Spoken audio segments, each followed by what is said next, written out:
गेलखिन ओ पता नहीं अखन तक नहीं एलखिन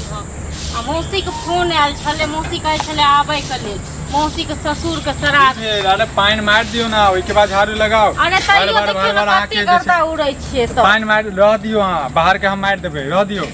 मार दै छै नहिया जखन मारे लाग छै तखन मार देबै करै छी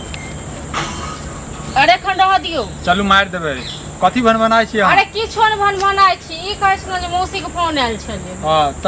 मौसी के ससुर मरि गेलै ओकर श्राद्ध छियै हां त की करबै मौसी कहलकै जे आबै लेल भोज में के जेतै अहाँ जेबै हम जेबै और के जेबै पागल भ गेलै मौसी गांव के जाइ छै हैं मौसी गांव लोक नहीं जाइ छै त कतऽ जाइ छै मौसी गांव तो लोक जाइ छै और कतऽ जाइ छै कहीं नहीं जाके छै बुझलियै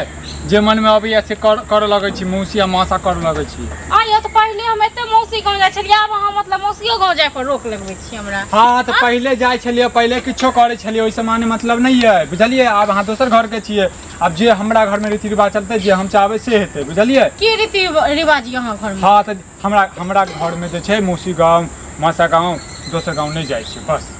अच्छा मतलब रीति रिवाज हो गेलै नहीं जाइ छै हां नहीं जाबै छियै त मतलब ई रीति रिवाज हो गेलै हम त जेबै मौसी गांव छियै चलब हम चलब भोज छै बहुत बड़का भोज बहुत बड़ छै आप कौड़ा छै की मौसी गांव मासा गांव नासा गांव करै छी अहाँ के त कहनाइए बेकार छै त सब एते हम बहिन एते देखियो मामा सब एते आ पूरी रसगुल्ला तरकारी सब भोज हां त रसगुल्ला के भोज छै रसगुल्ला अहाँ के जे मुंह से पानी अबिया ना रसगुल्ला मार्केट से लेने आब आ ठुइस ले मुंह में मार्केट से कते हमरा आइन देब कते खाब कते खेबै भोज वाला आनंद आबै छै दोस्त हां अहाँ कते नहिते आनंद आबैत रहै छै दिमाग खराब करै छी पता नहीं कोन बात बुझे कहै छै त बुझबे नै करै छियै चलो ना हुया ककरा न शौक होय छै हमरा नै शौक होइया बुझलियै हमरा नै शौक होइया के नै शौक छियै जे नै शौक होइया हां अहाँ सब जखन नै छी हमरा सब जखन नै छी आर एकटा बात अहाँ के कहि देनु हां नैहर वाला जे छै अता जे छै ढाई नै लक आबू अता जे नैहर में केनु नसा कत्तो भी गेल छनु ओइ सामान मतलब नै है आप जे हम कहब से अहाँ के करब मतलब मौसी गांव कहै छी त हम कत्तो गेल रहिए हां नहीं जाके छी कत्तो आप और मौसी के खबरदार फोन करके कह दियो जे फोन नहीं करके लेल अच्छा हां कह दियो सब जेते माओ सब जेते बहिनो सब जेते सब जेते ठीक छै न हां त मां जात हो न अपन हां त की बहिन जात हो हमरा से की माने मतलब ये क्या हम नहीं जेबै हम दोसर भ गेली और भ गेली हां हां बेसी हम बुझै छियै चलू वहां चलू घर चलू की चलू खबरदार कह रहल छी समझा रहल छी चलू जल्दी तैयार हो जाओ फोन करे छी 10 टा गाड़ी आबै छी हुनका अपने जगह बुझने छै हमरा घर के और ससुर के करे छी फोन बुझलियै कथि साथी वहां करे छी फोन यो कथि लेल करे छी हां दिमाग खराब करे छी दिमाग खराब खबरदार कह रहल छी बार-बार देखियो हमहु बार-बार कहै छी चलू त चलू ओ त सब एते ठीक छै न आ कथि पागल भ गेलिया अहाँ पागल भ गेलिया हां हम पागल भ गेल छी हमरा रांची में भर्ती क दिया हम पागल भ गेल छी तै के बाद अहाँ के जत छिछिया के हैत तत छिछियात रहब अहाँ चाहै छी जे हम पागल भ जाय रांची चल जाय अहाँ छिछियात रही मसा मुसी करत रही अहाँ टोले टोले बौआइत रही जाय छियै काम काम भ गेलै कनी देखै छियै की भेलै नै भेलै से कोनो बात कहबे कि एके टाइम पर ना चलै छै ठीक ना के नै छै मौसी गांव या के नै छै मामा गांव के नै छै नाना गांव घर की छै चाय बना दिए चाय बना दो लेकिन मौसी गांव जाब त जाब देख ले मोगिया समझा रहल छी प्यार से समझबियो मौसी गांव जेते श्राद्ध में जेते मौसी गांव अगर ससुर मर गेलिया एकर मौसा मौसी सब जे एकर बिगाड़ देने छै आइ के नै जाय छै मौसी के जाय छै नै जाय छथिन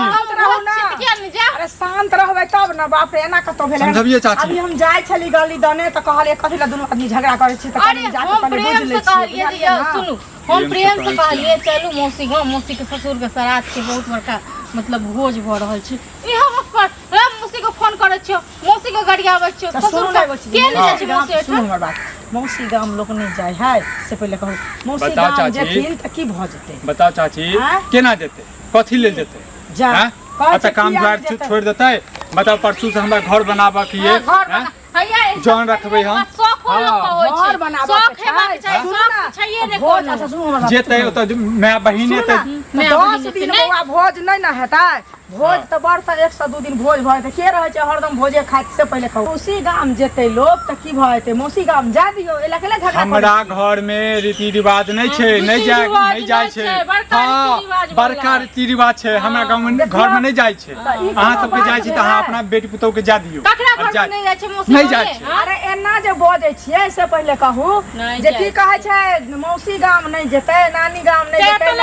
गाम नहीं जेतै मौसी गाम नहीं जेतै कहता जे अहाँ चुप रहू ना, अहाँ बजबे करबै त हम कथि ला बजबै से कहू पहिले, तब हुनका हम की समझेबै हैं? अपना घर की जैसे काम से फुर्सत नहीं भेटे छे, मौसी आ मसा पसत करिया।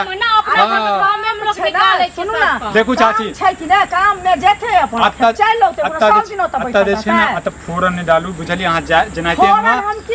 हुआ तनाते जाओ, ये हमर दुनु प्राणी के कहानी छै, जाओ प्राणी की त बुझबे केला सेवा के झगड़ा पंच भले लबरा सब बुझै छै, लेकिन बौआ केहनो कुछो होइ छै त दू गोरा नहीं एमे जाइ छै त दुनु लड़ कट के मर जेतै, या तेसर जाइ छै त सहारा मिलै छै। चाहे छै कि हम मर जाइए, ई चाहे छै। देखियो केहन केहन बात कर रहल छै, केहन बात कर रहल छै से पहिले अब पूछियो कत्ता भ कर पूछियो ना, नहीं खिसियाओ, खिसिएबै त नहीं हेतै बुझलियै। मौसी गाम में एकरो काम छै, की कहै छै नेने जेबै एक दिन पहिले आ भोज भात भऽ जेतै, हमरा केतबो कह दिया, हमरा घर के रीति हम अपन रीति रिवाज नहीं तोड़ सकै छी, नहीं जेते त नहीं जेते, मौगिया के टांग तोड़ देबै। और अखने कह रहल छी आब हम आइबे गेलु हमरा घर पर त हमरो बात सुन लिया, काल भने हमरा घर में किछो होय छै ठीक छै, एकर जिम्मेदार हमर मौगिया हेतै। कथि हेतै आई मौगिया गेले त फांसी लगा के मर जेबै। और अखने आके बता देलु, हां त घर वाला के बात नहीं माने छै, अखन बताओ ई कोन बड़का बात भेलै से कहू। हां तो चाची हम समझा, धमकी नहीं दे रहल छी चाची, की दै छी हां ठीक छै हम जाइ छी चाची, बता देबै यहां। हां जा तनी खाना खा लेबै को दुनु हाथे, मलगोबा के खाइ ले। सुनू ना मलगोबा कहै छियै देबै खाइ ले, खेनाइ पिनाइ के त बात छोड़ू, के नै जाइ छै मौसी गांव ये। सुनू ना सब जाइ छै, लेकिन सुनू कहै छी अहाँ घर वाला काम देत कि मौसी काम देत, हमसे पूछे ओ त सब आबै छै। अरे कतबो कोई आबै छै की कहै छै फांसी लगा लेब, आर की कहै छै दिन समय छै नै तक सुनो दिन समय कनिया खराब बीते छै बुझलिया, अगर किछ क लेता त कत्ता भ कर मौसी का काम देत, तै दुआरे अहाँ नहीं जाल करू, हमहू अहाँ के याद सलाह देब बुझलिए।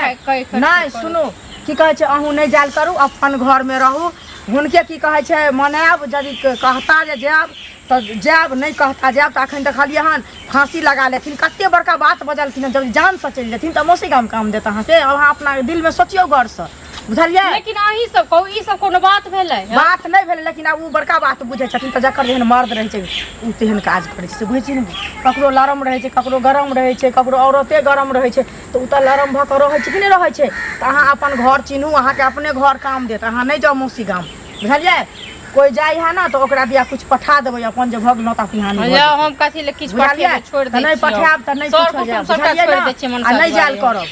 बुझलिए। हम जाय छी बुझलिए, हल्ला गुल्ला करै छलौ तै दुआरे हम एली, नहीं त हम कथि ला एतियै से पहिले कहू, आ जे समझा देलियन उ काज करब, जान से बढ़ के कनिया दुनिया में किछ नहीं छै।